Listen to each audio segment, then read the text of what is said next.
Yeah, so I need to do some organizing. If you look at the bench, I need to at least figure out this cable situation. And I figured in the meantime, I'll talk about something that I feel like is a blind spot for a lot of filmmakers, and that's film festivals. This isn't to say that I'm like a pro film festival person. Let me just start doing this because it's going to take forever if I don't. I'm not an expert. I'm not a festival darling. I've submitted a few times. I've submitted to a lot more screenwriting things than I have anything else. But I was talking with a buddy a while back who has a short film that is out there, and it seemed like there was a real disconnect of, understanding film festivals and what they're useful for and what they're not. The way I think of regular film festivals, regular being, not Sundance or Cannes, not the gigantic ones, but just ones that are out there, is sort of a social stopgap for up and coming filmmakers. Obviously, the huge ones are just industry film festivals, and they're designed to, give Steve Carell and Wes Anderson an opportunity to show their stuff. But there's a lot more tinier ones, and so I want to talk more about that. So I'm not an expert, no wrong answers. This is just stuff I've picked up over the years about film festivals. This is a huge mess. I just realized I'm gonna have to organize this in two places. So we'll do mics over here. How about? But yeah, no wrong answers. Every film festival is gonna have their own vibe, their own rules, their own what they're looking for, and their own sort of mission. Because a lot of film festivals are sort of pushing against Hollywood. They're the anti-Hollywood. They're there to, you know, give festival attendees stuff that they wouldn't see at the movie theaters or in Hollywood, that kind of thing. Not all of them. And then there's also really specific ones like documentary festivals or all that kind of stuff. There's a lot of cultural stuff, a lot of, like BIPOC kind of festivals, women's film festivals, that kind of thing. And so, yeah, I think the easiest way to get started in sort of looking into this stuff is Film Freeway. If you've never heard of that, it's super useful. It's getting better every day. It's sort of like a curated indie filmmakers search engine and submission platform for submitting scripts or films or all sorts of stuff to film festivals. I've been using it forever. It's very useful, and it's very useful as sort of like the initial starting point for researching film festivals, because nearly all film festivals that are sort of out there in the mix are represented somehow in. Oh, I didn't realize that was in there, or that. That's not a good one. They're represented on Film Freeway somehow, so I think I'm happy with that. Let's just organize, and then we'll organize, and then I'll put stuff back in the bag. This is supposed to be my like cables bag, but it's gotten monstrous. Yeah, Film Freeway, super helpful, better every day. It's a good starting point. So when you're researching film festivals, that's where I start. I start on Film Freeway, and I take whatever project I have or whatever project I'm considering, and I start, plugging in keywords or browsing film festivals, not even by date. And I want to talk about by date later. If you can hear the dog in the background, that's just going to be a thing. But you know, what the festival looks for, what the festival does, and price is part of it. But price usually is indicated by how big the film festival is, how fancy it is. There's some outliers that are super super expensive, but most of the time film festivals are all kind of priced in the same group for the same kind of film festival. So when do you start thinking about a film festival as a filmmaker? Usually it's when you've got your movie made and now you're trying to figure out where to put it. That's that's how it always is. Ideally, you want to start looking at film festival, places before you even make your project. I consider it part of the developing the idea part of it. In the same way, do you want this to live on TV? Do you want to try to sell this? That kind of thing. You also want to consider if it's going to have a festival run, what kind of festivals, because you can optimize for the kind of festivals, especially if you're hitting a bunch of niches like, you know, diversity stuff or student filmmaker stuff, that kind of stuff. But also just the location. You know, there's if you're in Texas like I am, there's a lot of Texas homegrown kind of film festivals that really like to celebrate Texas, and a lot of places are like that. So, all right, let me. These are all HDMI's. That's in it. This is power. This is one of these. So I got a bunch of dummy batteries, but I don't know that I trust these dummy batteries anymore. I might just keep them in their own thing. This is, I believe, power for one of these. It's not this one. It's gonna be this one. Yeah. So ideally, before you even write the script, you want to have a plan for where your project is going to go. And a lot of times, especially if you're doing it yourself, it's going to be film festivals. And so knowing what film festivals take, like, X film festival takes a lot of this kind of stuff, very much helps on what you're trying to do. There's a really bad faith argument that if you're a white straight filmmaker, that you should do what that Always Sunny episode did, where you just hire an entirely diverse cast and have them do it, and you just support them in sort of the bad faith Disney way that is kind of happening right now. Don't do that. Still make the project you want to make. Just know that there's a lot of anti consumerism kind of film festivals out there that are much more focused on the artistic merit or the social merit than the financial gains. And I think that's actually very useful, and I think the use of film festivals doing that is actually, like, culturally kind of essential. So you also want to, be planning your film festival strategy ahead of. I think this is Sony. This is a Sony. This is the right thing. This is okay. So this one works. This is the. Is this connected? This is already connected. Oh, this is a double. Okay. This is a Panasonic. This is a Sony, but this also works. Okay. I see. These draw too much. Okay. I'm figuring this out.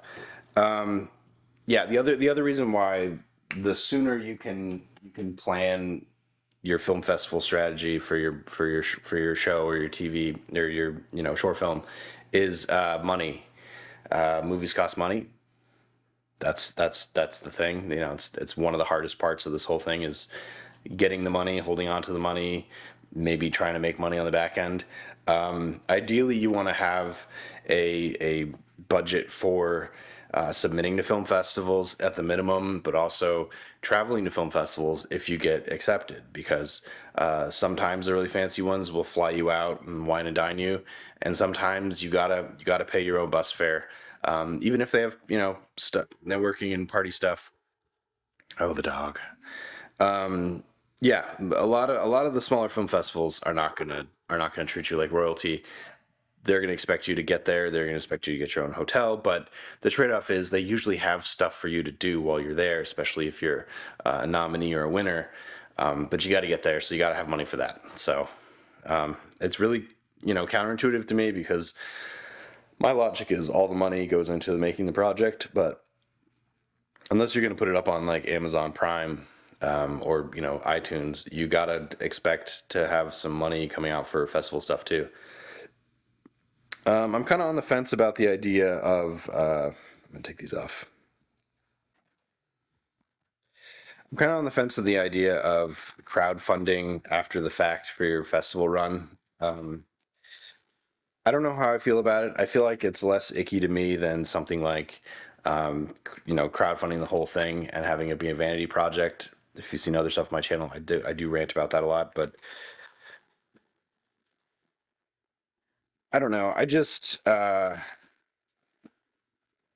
asking people to pay for your bus fare so you can go get an award.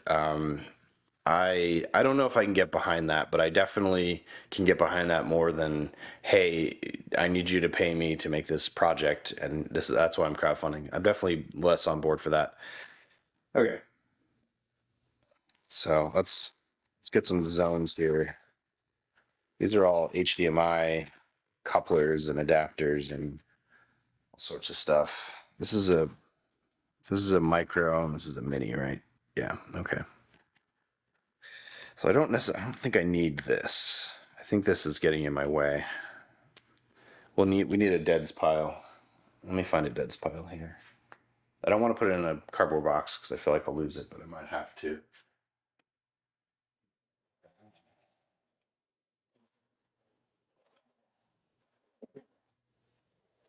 All right, we got a deads pile, so we don't necessarily need that. We've got a bunch of different versions of. Now, is this a benefit to this? Undecided. One of each is fine though. This is a USB cable. Okay. I think I want to hold on to this because I feel like I had this for a reason. Yeah, this goes into my penis. Okay, so I'll hold on to this. Okay, so let's put all the HDMIs in one container and maybe all of the dummy batteries in one container. I feel like that's the move. Bought some Amazon containers for this because I'm sick of being the guy that brings Ziploc bags everywhere.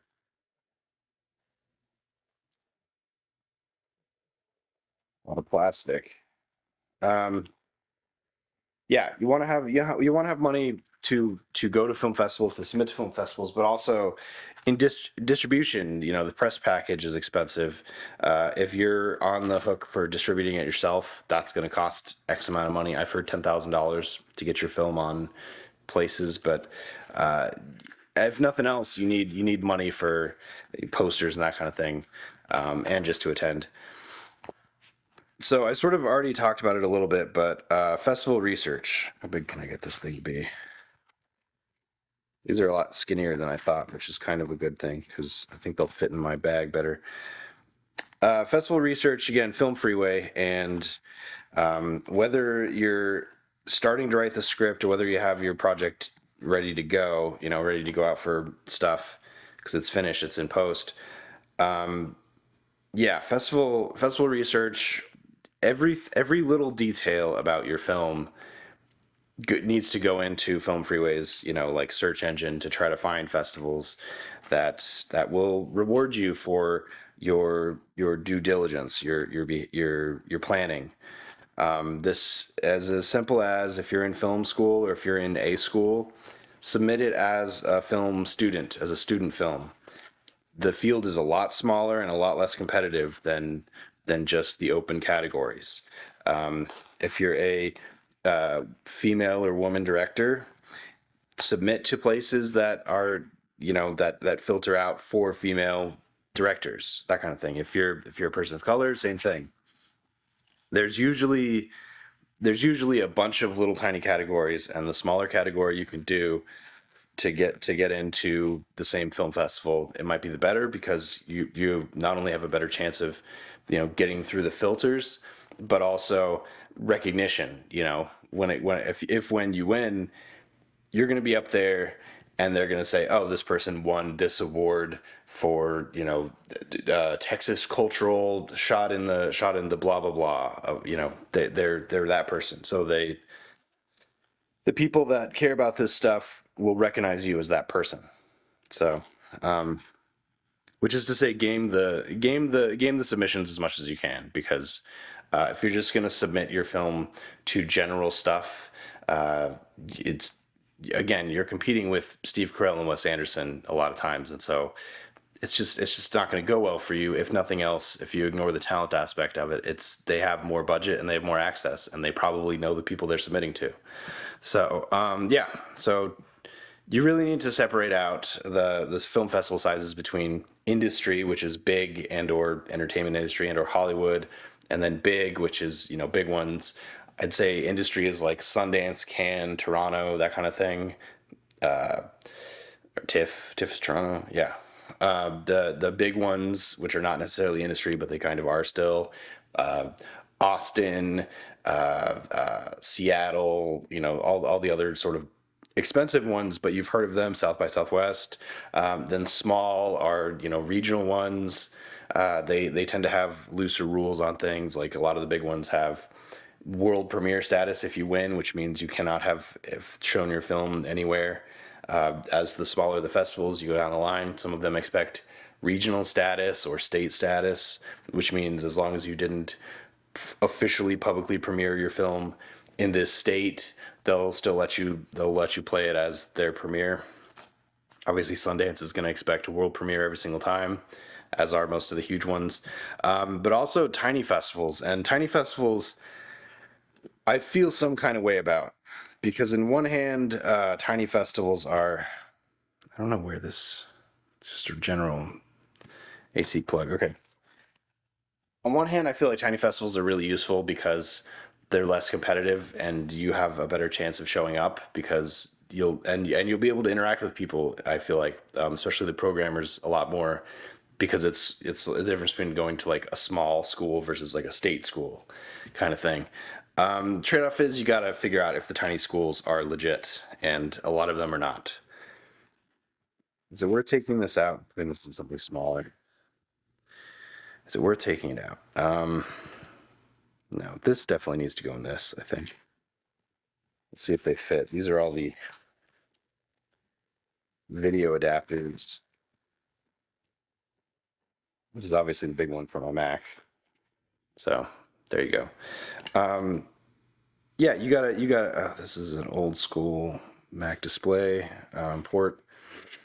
You gotta decide for yourself if these little tiny festivals are worth it because you know some of them are good, some of them are not, some of them are just made up. I've had stories on my channels of submitting scripts to places that are just script mills where they're not real, they're only there to collect a fee and that's how they pay for themselves, and you know you're buying your own dinner kind of a thing. So this is display. Okay, it's a moving target for sure. I don't know if I can get all this stuff in here actually. This may have been a fool's errand. This goes display to HDMI. No, it goes HDMI to display. Okay. This might be a waste of time, this one.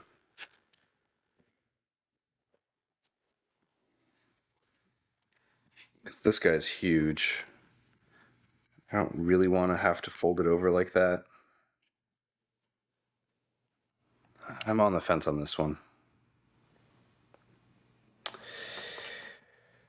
TBD. All right, so we'll call these computer displays and we'll call this IO adapters. No, I don't know. Should we just put them all in this maybe? Is this going to fit in this? It'll angrily fit in that. But if I put it in this, it's going to be too packed, right? I'm problem solving here. If that was all of it, I think that'd be okay, but it's not. Does this still work? Yeah, it still works. Bollocks.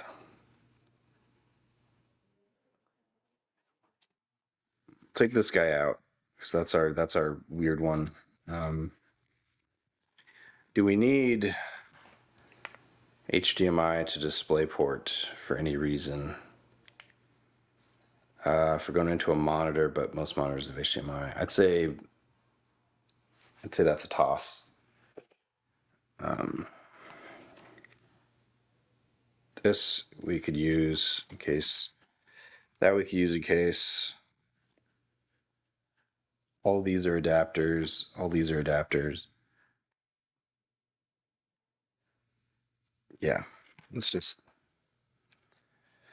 let's just do it until we don't like it anymore. So that I don't really want to mix all those adapters with VGA. Oh, you know what? This is the same. I bet this is the same as this. HDMI to VGA. Yeah, these are the same thing. Why have a bigger one? And it's got an audio out. This one has a USB in for power, but that's probably unnecessary. Okay, so that's DOS. Cool. This is HDMI in as a capture card. Sure, I like that. And then, does this really want to live with that? This kind of is its own thing, but so this will end up going somewhere else, I'm pretty certain, but that's fine. We like that. Like that. These guys are still the odd ones out. Oh, and this. This is the same as that, so that'll. Whatever. Yeah, so let's see. Festival research, big equals competitive equals costs a lot more, and that's one of the. I'm making all the noises.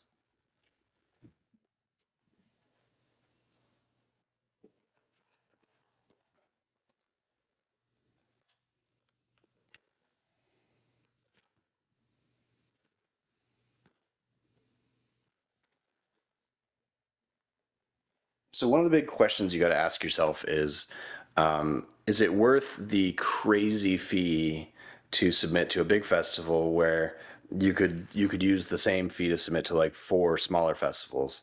And almost always, unless you really do think this is going to win a Student Academy Award or something, it's not super important to submit to the giant places because you're competing against pros, really. That's where it helps to have a student status or that kind of thing. But short of that, yeah, it's just you're competing against an unfair field, the higher quality, the higher mucky muck of the film festival, which is to say it's helpful. Like in the same way with a script submitting to like the Nichols Fellowship, yes, your chances of winning are basically zero. And you kind of know if you have a real shot, it's that level of thing, but it's not unuseful. It's just you got to be really honest with yourself on what your project is. That's really what it is. That's not to say if you instead of spending this much money on a medium festival, spend it on 20 small festivals. You'll probably get into the small festivals if you're submitting to the if you think you have a good shot at the medium festival, but it's just going to stroke your ego. Is it going to help your career? Is it going to get the project sold? Is all this kind of stuff? Is it worth all the whining and dining trips that are ostensibly just there to hang out? That's a question you're going to have to answer for yourself. It does seem like the higher up the tier you go, the if you win, it's more important. But the initial cost of doing it and the initial risk that you're taking and the competitiveness, you gotta find your sweet spot. And it's I think a lot of it is just being honest with yourself about the quality of the production and the voice of the project, and how gameable is it into the submission system? What kind of boxes is it checking to get into a smaller and smaller category? Because that's where you're gonna have a real shot. Because we can list all the short films every year that end up at Sundance, that kind of thing. And I don't think I'm speaking out of school when I say the overall quality of these projects is higher than 99 point something percent of projects out there. And so yeah, it's one of those, like, when I was in middle school, I submitted to the science fair. Like, our middle school science fair was a joke, so if you just participated, you got through, you won. And so when we went to the regional science fair, it was me, and then it was this other kid who would be our valedictorian, obviously. And I went there wide-eyed, and just my stuff wasn't good enough. Whereas this kid and his brother had curated their science project, their science fair experiment, specifically in the rules of the science fair to be compatible to win the science fair, and they did. So I went to regionals, excited, happy to be there. He went to regionals specifically to win regionals to go on to national science fair, and I don't know how he did because, my ego was involved. But plan the plan, and be honest about what you're trying to do. That's really what it is. Short answer. Story is key. Story always wins, but long answer, all the other little annoying things that are expensive and time consuming and frustrating to do when you're trying to do it, about making a short film, for instance, those things ultimately will matter to a certain extent when you're submitting to festivals. Sound being the deal breaker. Lately, these days, color grading kind of being a deal breaker, although not quite as bad as sound. I have a bias. I'm a colorist. So yeah, it's the chaos of, if you look at it from 10,000 feet, you have to be excellent at everything if you really want a chance to submit to these festivals and have success. But focus on what you're good at, and then just try to level up the stuff that you really suck at. I think that's kind of the best advice, because it's a constant learning experience. All right, let's keep going. What of these cables do I need? Well, I don't need any of these cables realistically, because I have this adapter now that will adapt to USB-C, USB-A, USB micro type A, I guess, or B, I don't know. So this one's not accounted for. This one is. This is the same. This is a GoPro one, I'm sure. This is GoPro power. So really, I don't need most of this stuff. As much as I like this, I don't need it. As much as I like this, I don't need it. This is power for my lights, so they can be with the lights. Put these down here. Yeah. So maybe this is the HDMI box. So ignore. Maybe I'm going too fast. So we'll do HDMI. What else HDMIs do I have? Do we have any decent ones in this pile? I have a giant one too, and I have an okay one going into camera, but I don't really want to take it off the camera right now. Okay, so let's see what we got. This is 4 feet. Okay, it's 4 feet. It's kind of rigid. I don't know how I feel about that. Put that over there. This one is definitely a no. Well, it's not terrible. I don't hate it. This one is a full-on deal breaker. Yeah. Dish Network. Classic. Oh, we can move this stuff. We don't need this stuff right now. So this is gone for sure. So we have this is a 18-inch rigid. We have a 12-inch tiny, and a flexible. I want to say 18-inch flexible, but it's pretty rigid. I also have a short one in my box, right? I feel like I had a couple short ones. Let me see if it's in here. Yeah, so let's talk about research some more. You're gonna get more success mathematically by submitting to smaller places. You've got to find the sweet spot on where it's worth it and where it's not worth it. Okay, so I'm not using it. Okay, so that's not there. In addition to that, do additional research. Like, not only is it bullshit, but or if it's way overpriced. Like, most places are too expensive to submit to, if you've heard of them before. But in addition to that, is it who are their previous winners? This is a big. Sorry. What kind of stuff do they program? And so that's where you have to go and actually look at their stuff, and who do they talk to, who are the previous winners, what do they like to program.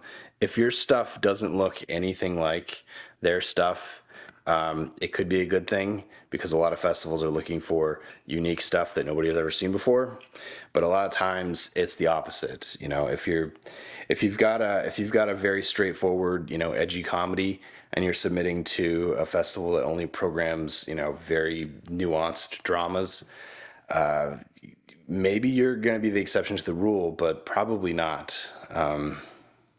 It is the thing also, in the same way the Oscars really favors dramas over comedies or genre stuff, a lot of film festivals do too.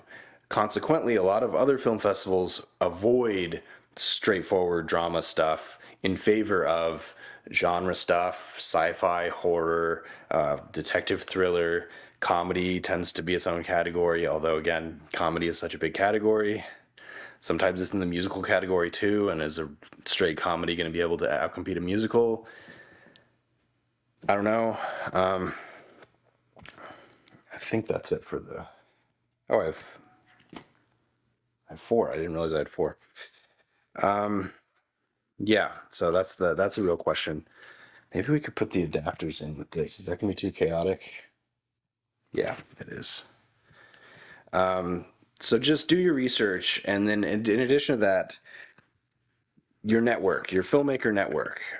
Do you have friends, or do you have friends of friends that work at these festivals? That's going to be very helpful. Anecdotally, I have a cohort person who every year submits her script to a specific film festival that's not a tiny film festival, and tends to win the screenwriting competition every year. And you know, the good faith argument is she's just a good writer and just hasn't had a miss.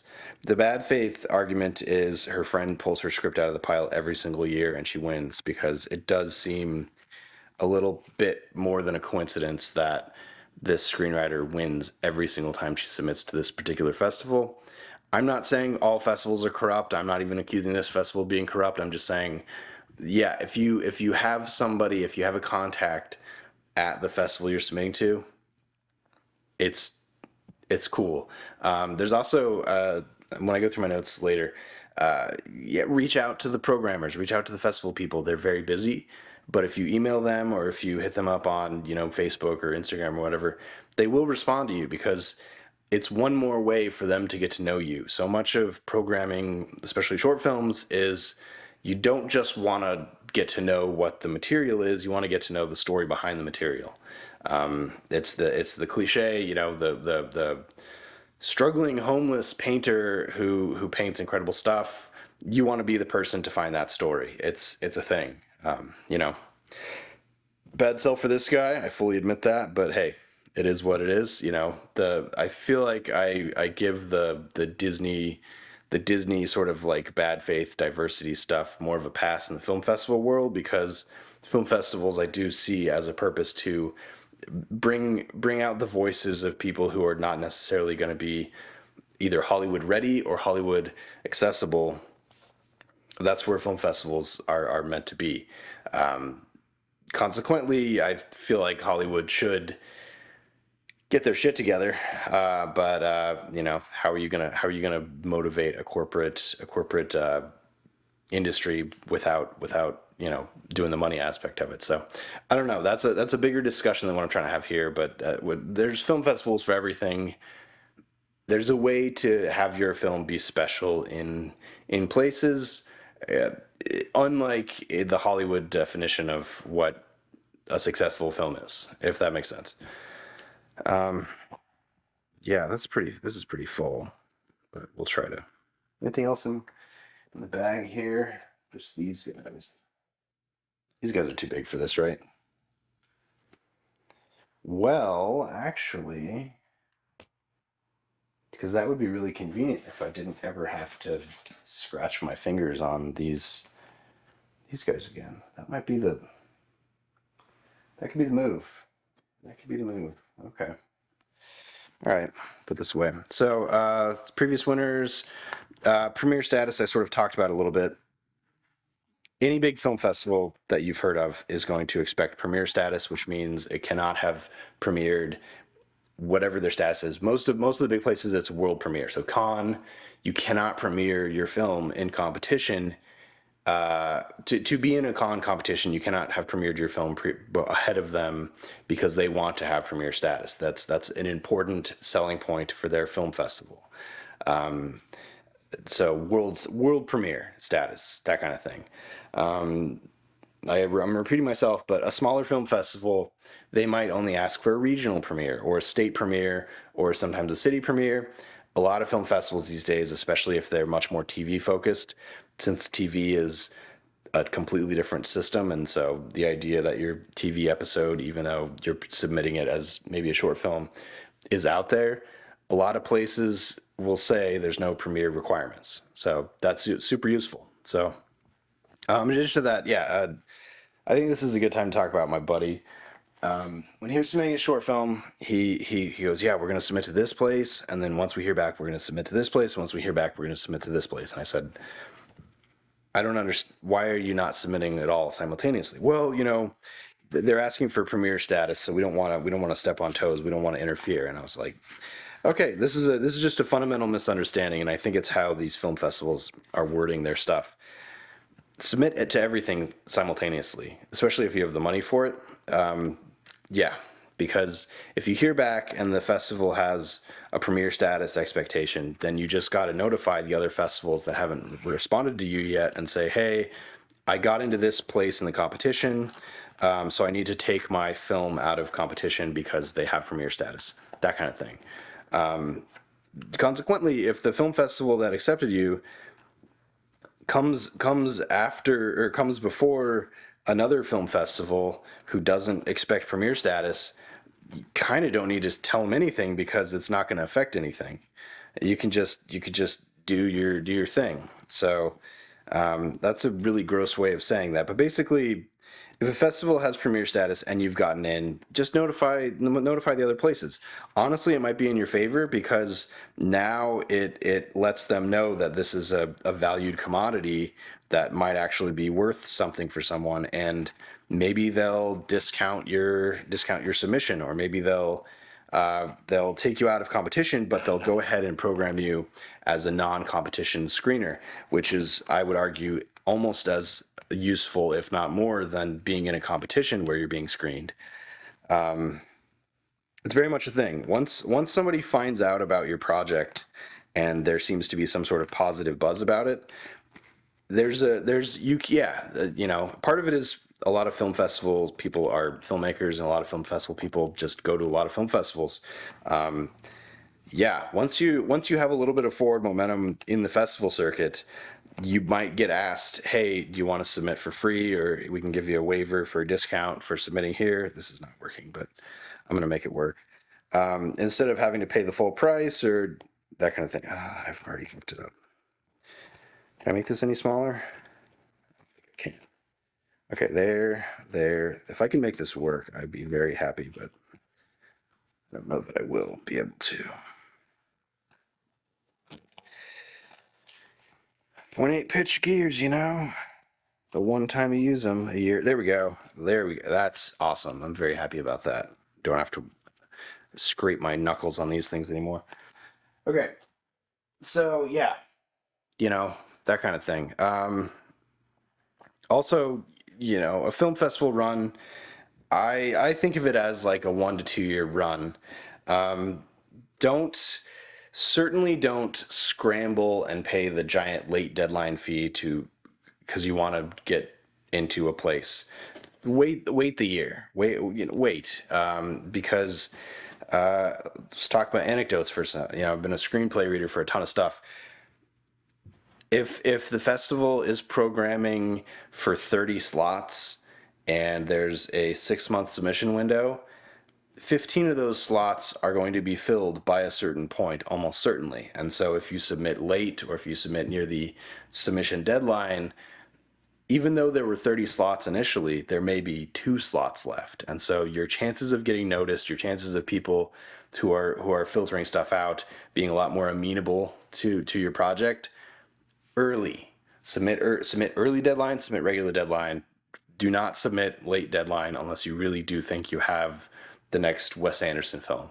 It's just not worth it financially, and it's not worth it because statistically you're just not going to get it the way you could if you submit it early. So if you're in post production now and you're not going to make the regular deadline for Slam Dance, if Slam Dance is really important to you, try to contact them and say, hey, I'm working on this. Sometimes they'll accept stuff that's not completely done with post, but you're probably better off just waiting for it to come around next time, because again, also you're against everybody else who's, in theory, their film is done. So you're submitting an unfinished film against everybody else having submitted their finished film. So it's just yeah, play play smarter, not harder, that kind of thing. So film festival run is its whole thing. I'm super not familiar with the film festival run other than what I've been talking about, which is submit early. If you have to push it back a year, push it back a year. It's fine. Nobody's expecting a film festival run to be a 2 month system, but do submit simultaneously as much as you can. There's no reason to wait and hear back and then submit somewhere else and wait and hear back and then submit someone else. It's just not, that's just not going to help you unless financially that's the only way you can do it, which is a thing, happens to me all the time. Yeah, and again, if your film has any success at one place, that could carry over to build momentum to another place, especially if it's a big noticed film festival, big. I would say South by Southwest or Austin. I'd say I would consider that big, but still not necessarily fully industry, fully competing with Wes Anderson kind of stuff.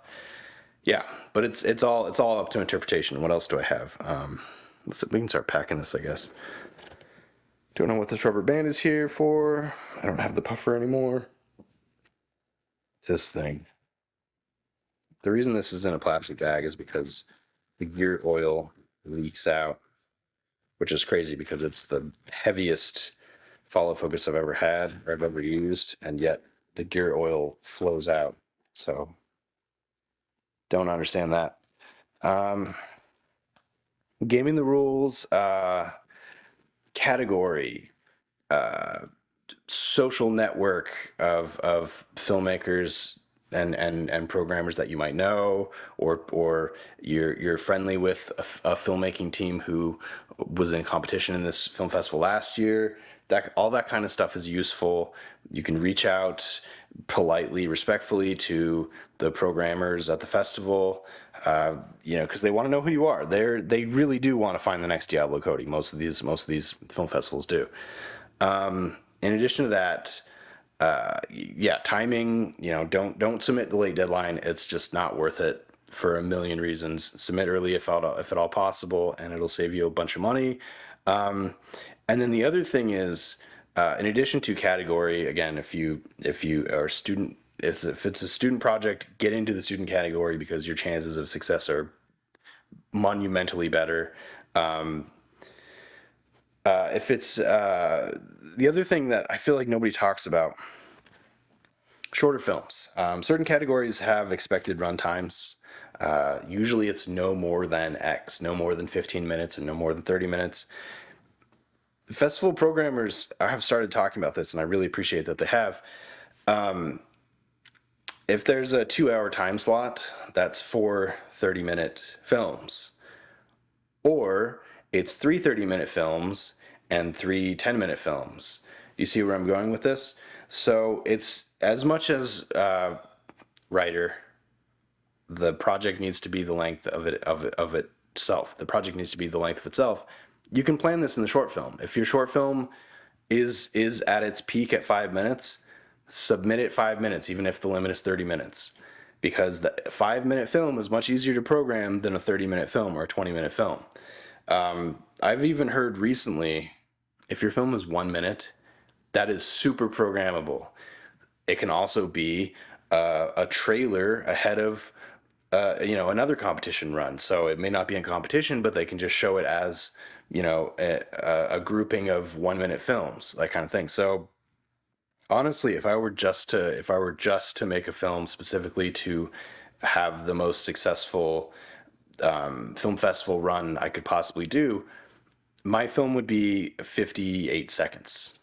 Honestly, the writer in me is just furious by that, but that's a way to get noticed, both in making a programming slot for a competition, but also just making a general programming slot, and it could be used as a teaser ahead of a bunch of other stuff. Because if there's one thing film festivals like to do is, once the audience is in the room, they don't just want to show what the audience paid for. They want to show other stuff that the audience could get exposed to, because that helps everyone, especially the film festival. So 1 minute film. Yeah, I feel good and I feel bad about that. So let's see if we can find some slots here. All right, so I'm just gonna put this aside because I don't think that needs to be in the bag. These I'm on the fence about. Here's what we got. This is power. I don't think I need this anywhere. That's a mic.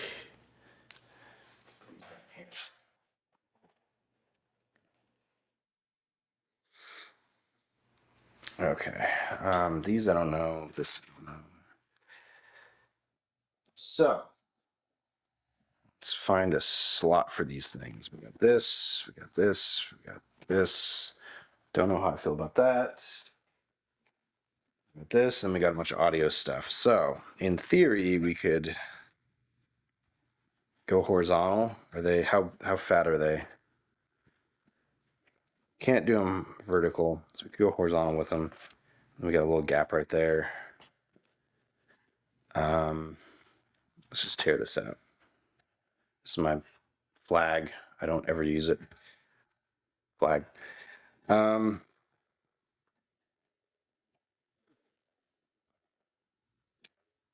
come back to that. Okay, so gears. It's gonna live with the follow focus. I don't think the gears need to be in here. So we got that. Ooh, that fits nicely. We got that. That. I don't hate that. It's a little shallow, but I don't hate it. That stays in. This will stay in. We can put it here if we want. Doesn't really matter. This is just my 5-inch monitor. Yeah. So yeah, game it, runtime, category, all that kind of stuff. Game the rules as much as possible because everybody else is, and more importantly, it's a good exercise to really understand what your film is about. Understand, ideally you want to have come up with these check boxes ahead of time. But even if you didn't, it's just good to a more efficient way to describe your film when people ask. So this can go here. I don't hate that. I don't like it though. Um, these are too tall to stand, right? Now I want them to stand. Yeah, way too tall. Okay. It's crazy that so 5 inches is the height. In addition, be honest with yourself about your project. Is this going to win Sundance? Is the story, is the cinematography, is the sound design, is the color grading going to win Sundance? And almost always the answer is no, and that's totally fine. That's not because you're incompetent. That's not because it's impossible. It's just that's where you are in your career. And if the answer is yes, you already know that. I think this is a better way to do it. Yeah, that's a lot better. So we could put another. Interesting. Very interesting. So we could do another one. Yeah, and so if it's a genre action thing, lean into that. It doesn't need to be if it's an action heavy thriller with gunplay, which is something I'm not into. Lean into it. It doesn't have to be an Oscar worthy thing, a Student Academy Award worthy thing. Just be honest though. If it's okay, it's okay. Find the film festivals that are okay with okay. That the kind of stuff that the finished cut, the final cut that you have, is close enough in quality to what they programmed last year or the year before. You're probably good. It doesn't have to be excellent. Again, story is king, but when you're dealing with low budget or no budget, you there's an expectation that's not perfect, and that's where film festivals are so useful because they understand that, especially the mid to smaller ones. They're not expecting you to have made something that Wes Anderson would have made on a $10,000 budget. They're just not. They're looking to find the up and comer who will become Wes Anderson. Bad example because he was always crushing it, but I think you get what I'm saying. There's also the growing the audience aspect to it. So, okay, so we could do this here. This could go on top. This is just going to be loose wherever. What's in here? We got a tie, we got an adapter, we got memory cards, we got a level. Okay. That is definitely the wrong shape now, but that's okay. Yeah, let's see what else we can put in here. We got mics and we got this guy, which is a recorder that can live in a pocket. That's really it, right? Took that out. We don't need that. So really, it was just throwing stuff out that we didn't need, which was mostly just cables, mostly HDMI cables. Um, yeah, growing your audience. I can't even begin to talk about growing your audience. YouTube channel, Facebook page, Instagram. You're gonna need behind the scenes video and stills for your submission when it comes to that. That's part of the press kit, along with a trailer that you need to cut, even if it's a 1 minute film, poster, that kind of stuff, which is stuff you should be doing anyway. But yeah, when it becomes film festival time, go ahead and start putting that stuff together. And ideally, if you don't have money, just you're gonna have to do it yourself, which is annoying, but it is what it is.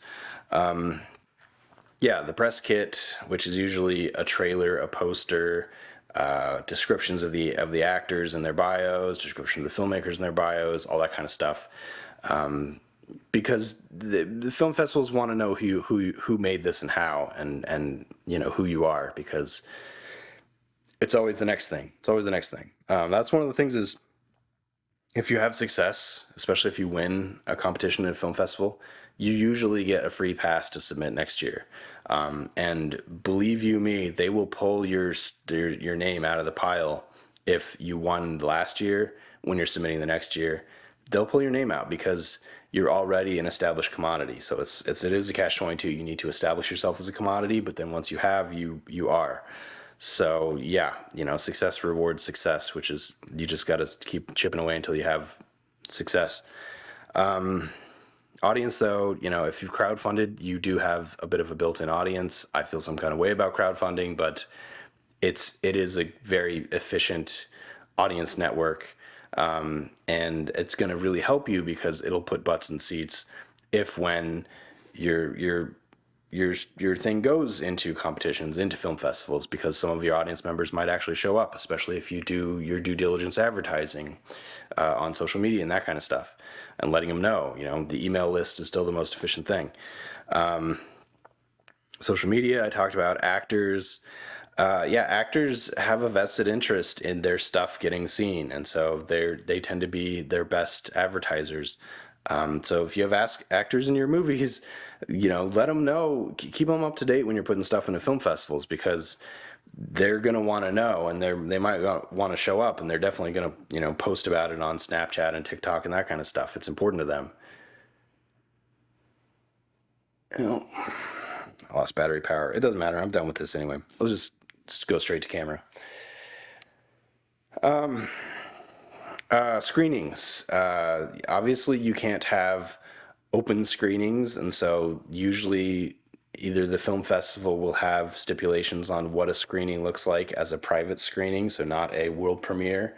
And if they don't, just email them or tweet at them or whatever and ask what their definition of a premiere is. Because you certainly, once you're in post production, you want to screen it for your cast and crew, obviously, but you also probably want to screen it locally just to get a little bit of talking, lips moving kind of thing. Look at the camera. Okay, cool. So screenings are good. You just make sure you're not violating anything. But honestly, unless you're, again, a Wes Anderson or a Steve Carell project, whatever you do as a screening, especially if you didn't charge a fee to get in there, to have people get in there, you're probably not gonna affect your world premiere status or your local premiere status. Yeah, let's see if I have anything else to talk about. Um, what do they call? What are those things that are on the sides of your film once you've won? Not badges, not what? Yeah, the olive branches, whatever. Yeah, I mean it's nice to collect those when you can collect them. Is it super important that your film? I don't know. I don't know. I'm on the fence because obviously there's a bunch of made up film festivals that will just give you those things. However, I yeah, I don't know. Maybe I'm speaking out of school. Maybe I need to think more about this before I talk about this. But yeah, the olive branch things.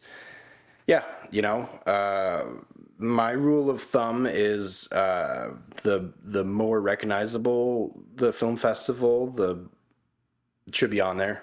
And if it's a tiny film festival, sure, but you know, a bunch of tiny film festivals is not going to mean anything. One giant film festival is going to mean something. I'm not saying exclude the tiny film festivals. I'm just saying, when you get a big film, recognizable film festival, use it. In the same token, the idea of a so and so film, a matte black film. Yeah, I this is a rant that I've done that I'm not even sure is still up on my channel, but you can do it, but just don't forget that unless you're a documentarian embedded in your documentary and you're running sound and camera and you're editing it yourself and you're doing all the post production yourself, unless you're that, there's a ton of people involved in making your project, even if you are the producer or the director of your project. So to have it be a so and so film, unless you're a name like Wes Anderson or Michael Bay, where that actually might make a difference in selling it or getting people to show up for it, I just find it a little bit disrespectful to everybody else that was involved in the project, even if you were paying them to be there, because they put their blood, sweat, and tears into this, just like you. If you're the top of the pyramid, you're gonna definitely feel like you put more into it than anybody else did. But at the end of the day, the film is the group's film. Their contribution is recognized in the film by actors. It's on screen by people behind the camera. It's whatever role they did, even if that means the PA was changing the trash cans. So I'm just not a so and so film person. It's useful for selling, but as far as if you're just a young filmmaker coming out of film school or something, and you put your name all over it, and you haven't done anything where your name would be recognizable, it just feels a bit disrespectful to everybody else working on it. So that's not everybody's point of view. That's just my point of view. So, okay, let me bust out my laptop and just go through my notes and see if there's any other things that I missed. Because I've been meaning to do this for a while. Yeah. All right. So let's see here. Know your audience. Not all festivals are equal. Not all movies are made for every festival. Look into the film festival, what it's about, what previous submissions look like, and just the overall understanding of why you would ever submit to this film festival in the first place. They all have previous works, and a lot of times they'll even have like an about the festival page of stuff that they're looking for and stuff that they care about. A lot of them say, we want unique stuff that Hollywood wouldn't produce or that wouldn't endorse. Sometimes that's lip service, and sometimes they really mean it. So quality over quantity, you're better off submitting to a handful of specific film festivals instead of just shotgunning to all the film festivals and not realizing that you may not even be eligible or certainly not taken seriously submitting to a bunch of places. I've made this mistake with scripts so many times. Uh, Figure out if it's a destination or vacation festival. I think I am making this term up, but the idea is it takes place in a fancy location, and it's going to be old white people sipping champagne, and then going out to watch, movies. Is your broad comedy gonna be programmed there? Come on. They're looking for a specific kind of thing. I've really got this vibe from a lot of documentary places that only do documentaries, just because there's like a social value aspect to it. And again, old white people love to pretend that they care about social values. So just know that there's filmmaker festivals, and then there's destination festivals, and there's also the Hollywood, gigantic film festivals. Yeah, so just be aware.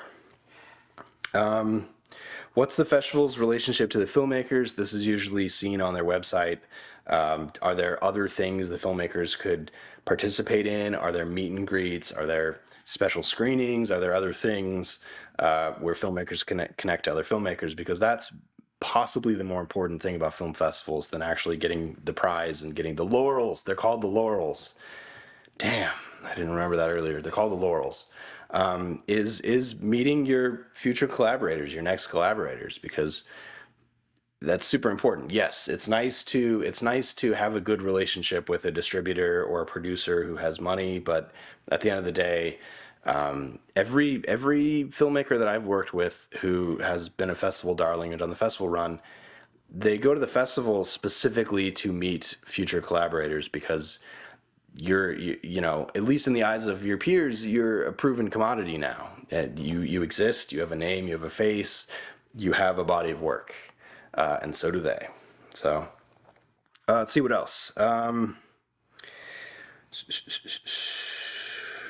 Yeah, high-end festivals like Cannes and Sundance are just you would be the exception to the rule as a tiny indie filmmaker to have success there, but definitely submit to the labs because the labs are designed to grow and foster up and comers, especially if you don't look like this. Again, I'm not trying to be salty. I'm just saying right now, culturally, even if I have a cool story, which I kind of don't, I'm not what those places are looking for, and that's fine. It is what it is. Does the festival only have filmmakers attending?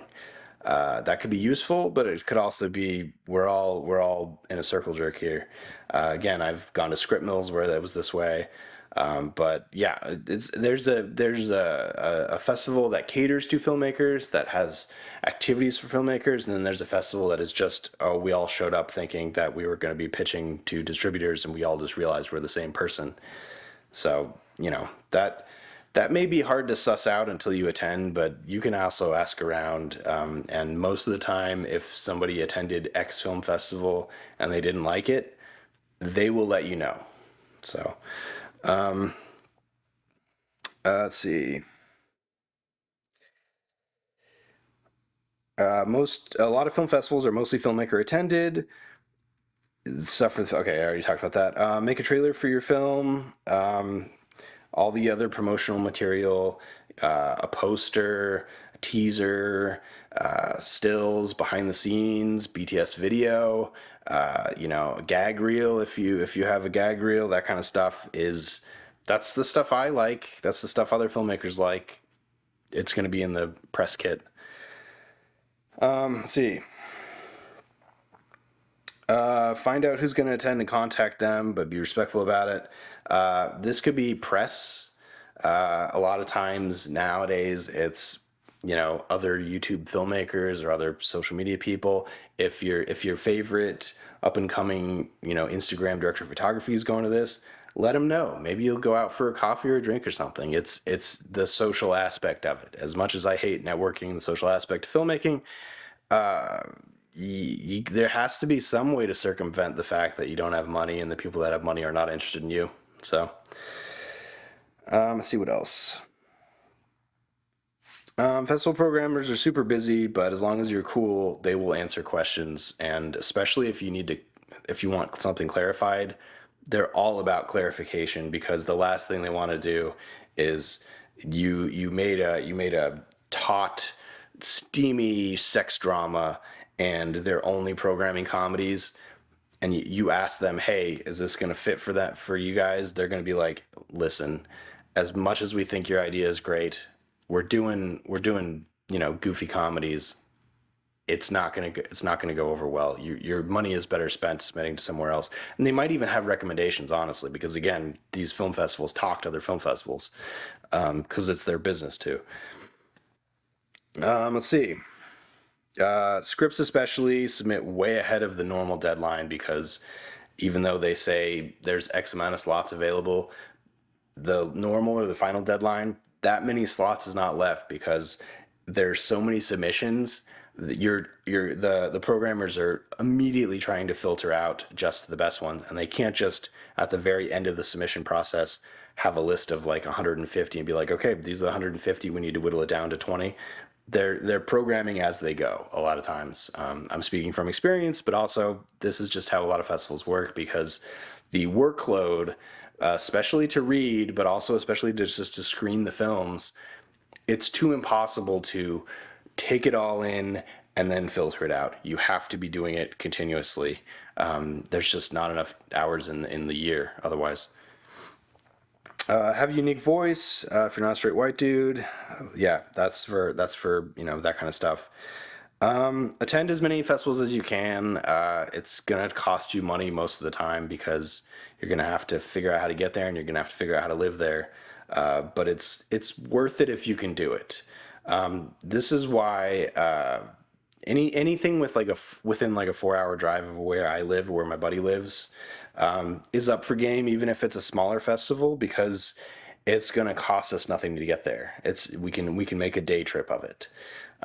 Whereas, if I'm in Austin, Texas, and this is in Seattle, that's a flight, that's a rental car, that's a hotel. So, the making up a name, the Eastern Seattle comedy dual language channel programming, congratulations, you got in because you have a bilingual character who in your comedy. That's cool, but is it worth the like $1,200 per person to attend it for 2 days? I don't know. So, did I get too specific? I didn't mean for that to be dark or hateful, because it wasn't. Let's see. In a post-COVID world, virtual attending is a thing. If you're the filmmaker, go. I think honestly, in a post-COVID world, the virtual attending thing is really a better shot for filmmakers to get their stuff seen because you can have people that are not at the festival watching your stuff. So that's useful. You should still go if you're a filmmaker. That's my opinion. Anything else?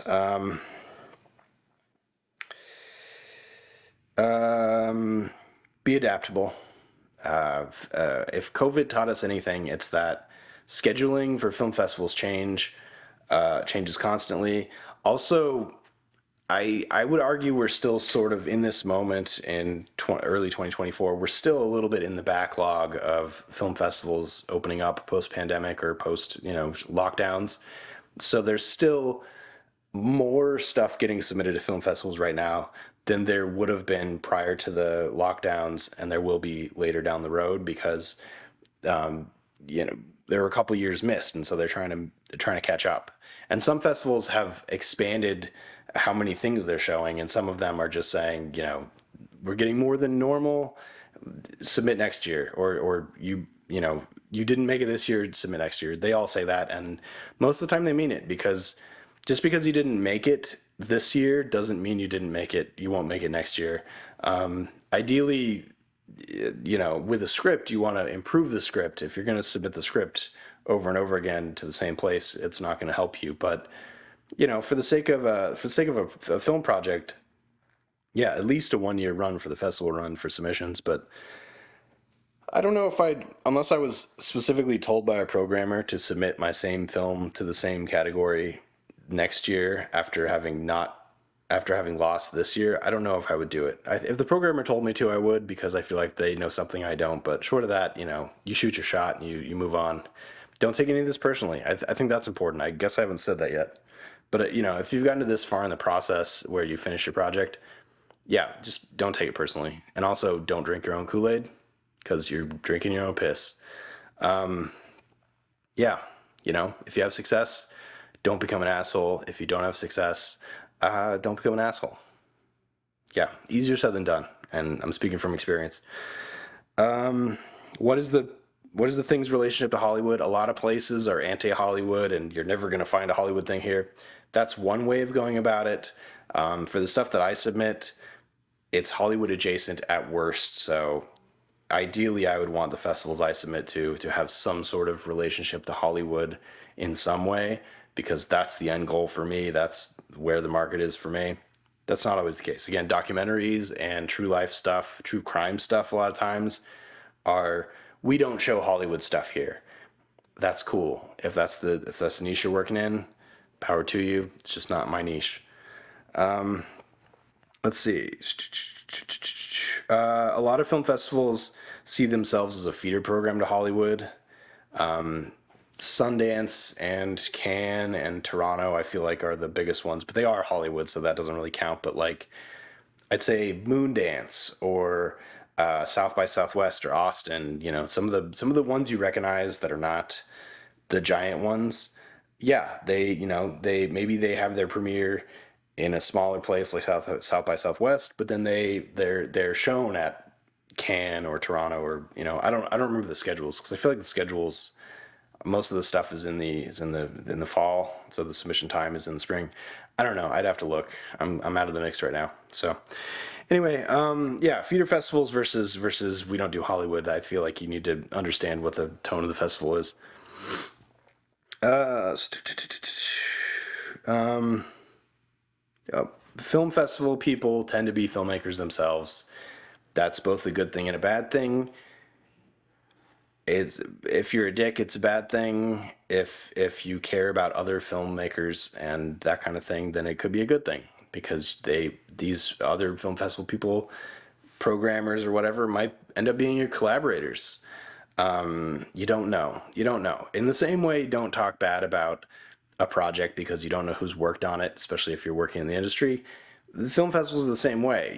Don't badmouth a project or a film festival because you don't know if the person you're saying it to is a festival programmer. You don't know. Personally, I wouldn't feel any kind of way if somebody badmouthed any of the stuff that I was a reader for because I don't. I'm not. I'm a reader. I understand. I try to understand the best I can what the festival or what the writing program is asking for of me, and I deliver that. And so if somebody says, "Hey, what's up with this thing?" I'd be like, "It's their thing. It's not me." So, but that don't badmouth other film festivals. It gets around. Um, Even if you don't do well on the film festival circuit this year, as long as your film is out there and you're not, getting asked to attend, getting having your thing presented is really the goal. Winning the competition is just extra. Really, it's not. There's not unless you're talking about like Sundance or Cannes. There's really not a significant like quality of life difference between being showcased in the nominations and winning the thing at the end of the event. It's nice to get the money, it's nice to get the recognition, but being screened probably is the goal for most of the filmmakers, even though it'd be nice to win. I feel like I said that weird, but yeah. So making contacts. Final thoughts. Yeah, don't be a dick. I feel like it's the same rules for working on set. No assholes on set. Keep an open mind. Don't get your ego involved. It's really to get easy to get your ego involved. If it's going badly, it's going to affect your ego. If it's going well, check yourself because you don't want to be drinking your own Kool-Aid because you'd be drinking your own piss. I said that twice now because I thought it was clever. I don't think I made that up, but I don't know where I would have got that from. Yeah, be cool. I guess be cool because there's always next year in every definition. So that's what it is. Like, share, subscribe. This was my everything I know about film festivals. Catch you next time.